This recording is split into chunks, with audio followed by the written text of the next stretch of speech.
আপনার ঠোঁট কি ধীরে ধীরে কালচে হয়ে যাচ্ছে? লিপস্টিক ছাড়া কি ঠোঁট নিস্তেজ দেখায়?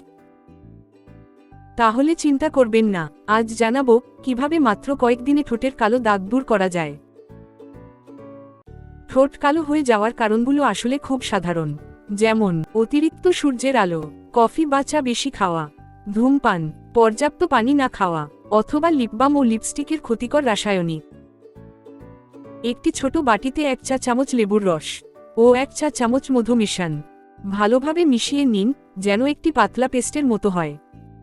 রাতে ঘুমানোর আগে ঠোঁটে এই মিশ্রণটি লাগান। 10 থেকে 15 মিনিট রেখে হালকা গরম পানি দিয়ে ধুয়ে ফেলুন। এটি সপ্তাহে 3-4 দিন ব্যবহার করতে পারেন। যাদের ঠোঁট খুব সংবেদনশীল তারা লেবুর রসের পরিবর্তে কিছুটা গোলাপ জল মেশাতে পারেন।